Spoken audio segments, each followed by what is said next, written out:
Hello, COVID campers. I am going to be making probably two shorter videos rather than one longer one. This is an introductory video podcast on this subject of stoichiometry, which is a favorite topic of Ms. Bryan's and also mine. This is where all those things you've been learning all year kind of culminate. They kind of come together and everything starts to make sense.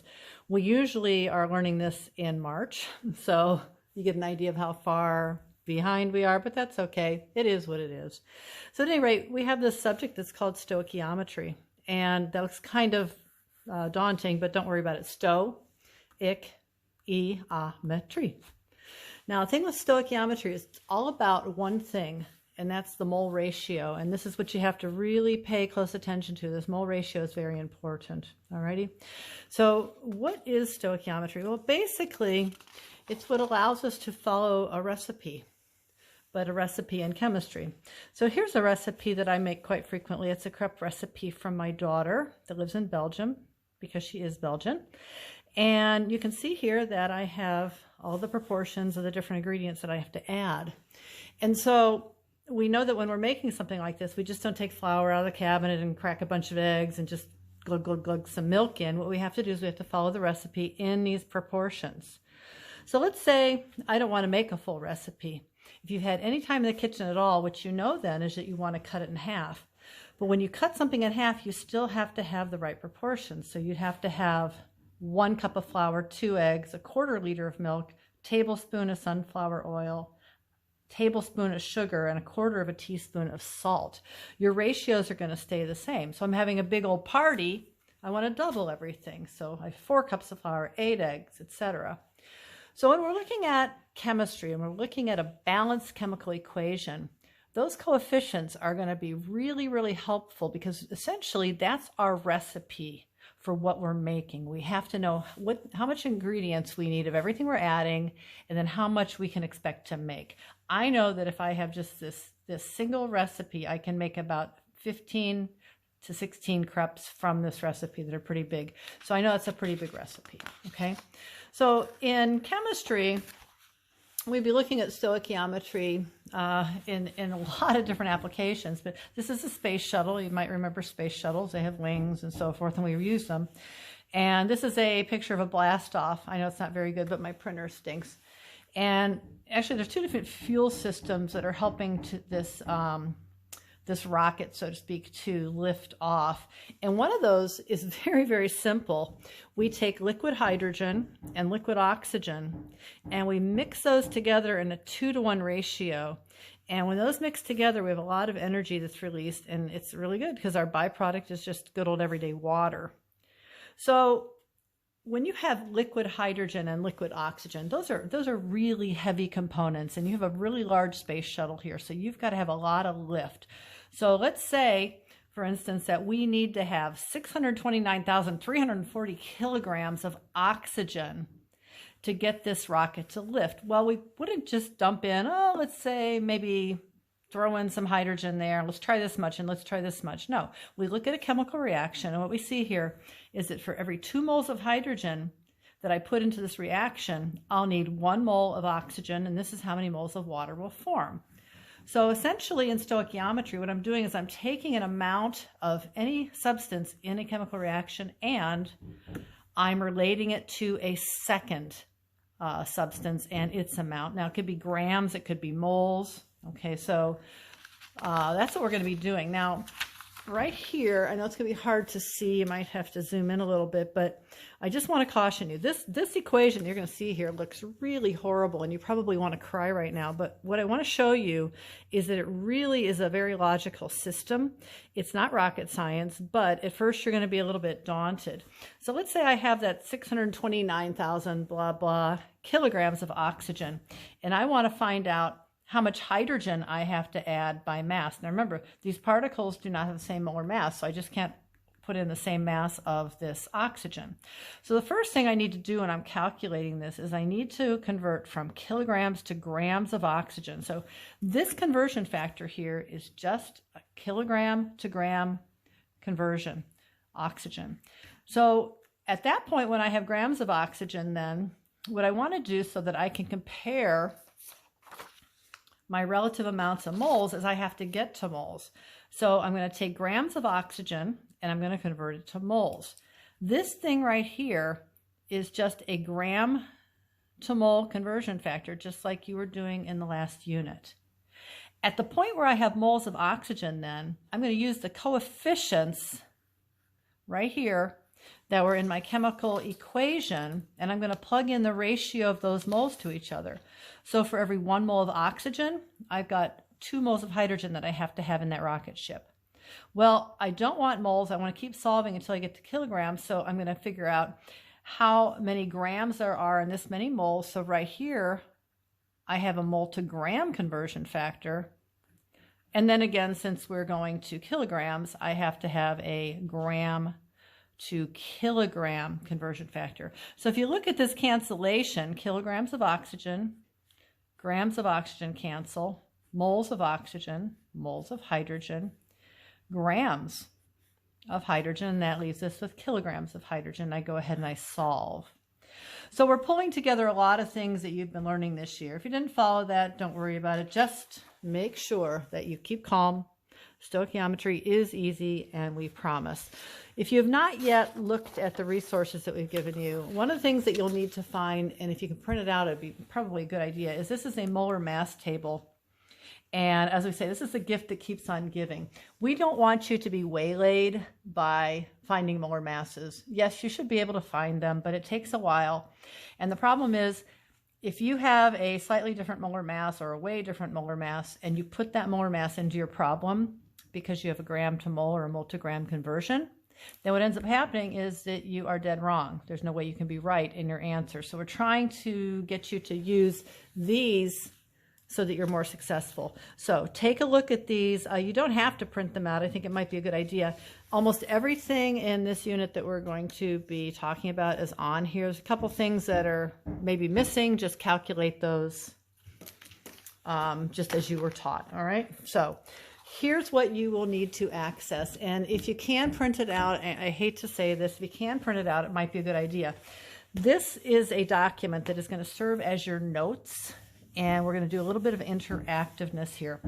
The first thing I'd like you to do, though, in just a second, is I'd like you to pause this video, and I'd like you to carefully read from all this background knowledge from here all the way down to here.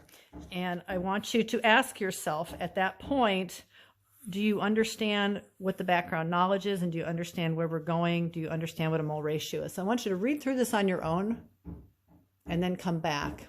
Take as long as you want.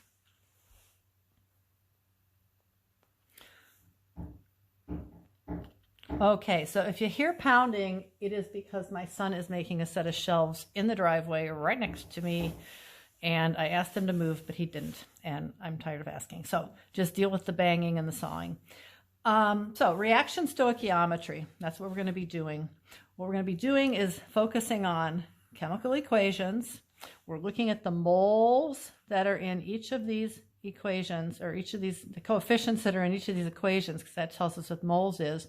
And we're going to start with an amount of one thing, and we're going to figure out the amount of another thing that we might need to react with that, or that is going to be formed. Okay, so when we're forming mole ratios, all we have to do is look at the coefficients. Alrighty, so if you look at this chemical reaction, as I said down here, it says that 2 moles of hydrogen peroxide are going to decompose, this is a decomposition reaction, to form 2 moles of water and 1 mole of oxygen right there. And so if you look at this then, what we can do, if you look hard enough, is you can see that we can actually make 6 mole ratios from this simple little equation. Okay, so if you look down here, this is exactly what I did. I went ahead and I made all of those 6 mole ratios right in front of you here, and I put them in little boxes. Okay, so if you look here, this first box, I'm comparing moles of hydrogen peroxide to moles of water. So for every 2 moles of peroxide that decompose, I get 2 moles of water as a product. So if I'm converting from hydrogen peroxide to an amount of water, I would have my hydrogen peroxide actually on the bottom and my water on the top. That would be my second conversion factor. If If I'm going the opposite way, I would just flip that. So you guys can see that when I relate two substances in a reaction together, I can do 2 mole ratios for that comparison. Here what I'm doing is I'm relating peroxide to oxygen. Now I have a 2-to-1 ratio here. So if I'm going from oxygen to peroxide, this is what my conversion factor is going to look like. And if I'm going from peroxide to oxygen, meaning this is my given and this is what I want to find, I would use this conversion factor. But you can see that they're just flip-flopped, okay? Reciprocals. So over here then I'm relating the water to the oxygen. So for every 2 moles of water that are formed, I'll have 1 mole of oxygen that's formed. So let's say I have a calculation where I'm given a certain amount of oxygen, but I'm asked to find out how much water is formed. This is the mole ratio I'd use there. And then if I'm given the amount of water to start out with, and I'm finding an amount of oxygen, this is what I use. So with these mole ratios, whatever's on the bottom is going to be your given number. So that might be moles or it might be grams. And the top of the mole ratio is what you're going to find. That's your unknown. That's your unknown. Okay, right there. So let's look at this next balanced chemical equation. As it says here, stop if you haven't figured out what I'm doing yet. If I'm going too fast, stop, go back. It's all pretty straightforward. Just read through it slowly, read through it carefully. Make sure you understand before moving on. So here I have another chemical equation, and this I'm just going to ask you to pause in just a second and fill this in. It says fill in the correct coefficients in this statement. So go ahead and read this, look at this chemical equation, and fill those in. And then what I want you to do is, based upon those mole values in this chemical reaction, I want you to write 6 mole ratios, 6 of a possible 12, 6 of a possible 12 mole ratios that we can derive from this equation right here. So pause. I'll be back with you shortly.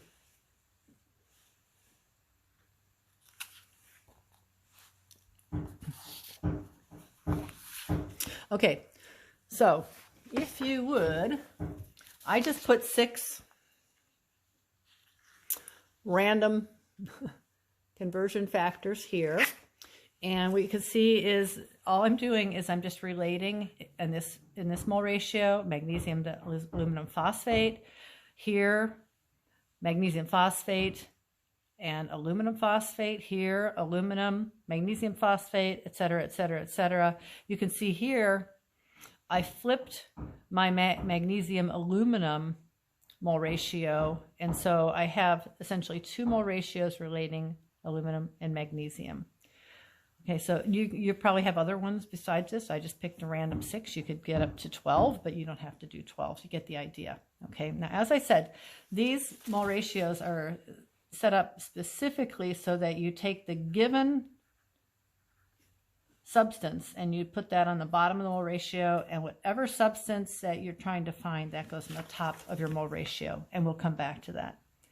So where do we use mole ratios? In every single stoichiometry problem, we use mole ratios. And if you have a highlighter, this might be a good place to highlight something. This mole ratio essentially is a bridge or a pathway from one substance to a second substance. You cannot compare how much product you're given and how much you're finding unless you go through and you look at the relative amount of moles.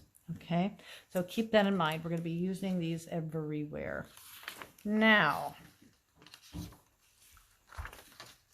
what I have here is a basic setup for you, and what I just want to do is I just want to show you briefly where we're headed with this. So what's this all about? Read this on your own.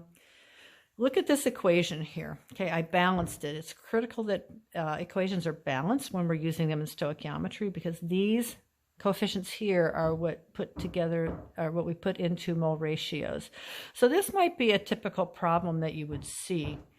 And what I ask you to do is and Miss Bryan does this slightly differently, so do what she wants you to do if you're in her class, but it's pretty similar. What I like my students to do is I like them to read the whole problem, and then it might be a good idea if you underline what your given is, and then you underline what you're trying to find. And when that happens, so you don't get confused in the problem, you want to immediately label underneath the substance what you know, number and unit, and then here, what you're trying to find, all right? That helps us so we don't reach up here and grab the wrong coefficient and the wrong formula. It just makes everything really clear, and it just helps us a lot. So this is an example of a question you're going to be looking at, and what you have to be able to do when you look at this question is you have to be able in your head to say to yourself, okay, what kind of problem is this? What am I doing here? So in this problem, essentially what we're doing is we're starting with the moles of one substance and we're going to grams of another. Well, that is one specific type of 4 types of stoichiometric problems. The other ones are grams to moles, grams to grams, and then back over here, I'll put it here, moles to moles. So we established that this is the type of problem that we have. And now in our brain, we have like a little template that I'm going to show you down here that we're going to work with. Okay. So I'm going to go through this pretty quickly, and I'd like you to take notes. And remember, I'm going fast, I know, but you can go back and you can rewind. So I'm going to set up templates here for what these stoichiometric problems are going to look like. So this first problem is going to be a mole to mole calculation. So in those calculations, all we need is a mole ratio. So what I'm going to do is I'm just going to use substances A and substances B. So if I'm given moles of A, that would mean that I'm going to be finding moles of B. So if I go from A to B, I have moles of one substance and I want to find maybe moles of another substance. All I have to do is put down my given, the very first thing you do, and then I have to have a conversion factor that converts moles of given to moles of unknown. So if you look at this right here, I put my given number of moles here, and then I use my coefficients in a chemical equation and I set up my ratio. Notice that this cancellation here has to happen. I'm getting rid of moles of what I'm given and I'm finding moles of something new. That's going to give me moles of B mathematically. In the second problem, I'm going to be going from moles of A to grams of B, not moles to moles, but moles to grams. So I'm starting out the same way. I have moles of A, and what I want to do is I want to get to grams. So you see how I have moles right here? As soon as I have moles in a problem, what I have to do immediately is I have to go through my bridge or my tunnel, my passage, and I have to use that mole ratio to get me to moles of B. Okay, you'll notice that these areas where I have the mole ratios are going to be red. So once I have moles of B, that's great. Okay, if I solved, I'd have this first problem up here. This is layout A. But I need to figure out grams. So what I do is just what you did in the last section. You put together a ratio, or you put together a coefficient that's going to get you from moles of B to grams of B. So if you look at how that cancels, bam, you're left with grams of B. And it doesn't get too much harder than this. So if you're following this, good. All right.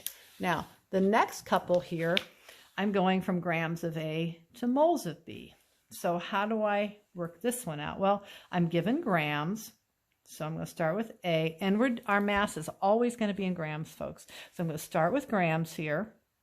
And I can't plug in my mole ratio yet because if I put my moles on the bottom here, grams and moles will not cancel. So what I'm going to have to do in order to get to my mole ratio here is I have to take my grams of A and I have to convert it to moles of A. I cannot plug in a mole ratio until I have moles of a substance. I had moles up here, so that's why I was able to immediately plug in my mole ratio. Here, though, I have grams first, so I have to convert 2 moles in order to get my mole ratio. And so then you're at the point where you go, okay, well, I've got to find, I've got to find moles, yeah, that's right. I've got to find moles of B, so I've got to convert A to B. How do I know to put A down here? Because A is up here. So I've got grams of A canceling. Here's my gram to mole conversion. Then I'm going to use my mole ratio, so moles of A cancel, and I'm going to end up with moles of B, and that's my answer. Now, if you're worried about not understanding this right now, don't worry, because Miss Bryan is going to take you through the actual problems in a little bit. It's on your on some other videos, okay? So we're here for you guys. We're here for you. Okay, so now this last problem, I'm going to go from grams of one substance that we're calling A to grams of another substance that we're calling B. So remember what I'm doing here. I'm going, this might be A, B, this might be A, B, this might be A, B. I'm just using general letters to kind of simplify this so you have a template. These templates are really important, getting something clear. How does it look in your head? What's involved? Because some students have a much better time visually grasping things if we do it this way. So I'm given grams of A, and I know I'm going to find grams of B out here, right? So I could put that out there. Well, how do I get there? Well, I cannot plug in a mole ratio here, which I always have to have a mole ratio. I can't plug in a mole ratio until I convert my grams of A to moles of A. Now I can plug in my mole ratio. Now I'm jumping the bridge and I'm converting my moles of A. I'm comparing that to how much of the second substance I have. So if you look at these, I'm doing the same thing exactly up to here, but I'm not going to stop. I have to take this one step further, and now I'm going to go from moles of B to figure out the grams of B, because that's what I'm after. Your cancellation, grams of A cancel, moles of A cancel, moles of B cancel, boom. So when you look at these, I want you to check out, I have these colorized maybe a little bit differently on your copies. I'm also still editing a tiny bit to correct mistakes. But when you look at these, what I'd like you to notice is that there are patterns here. Okay, so what are those patterns? If you go to the next page,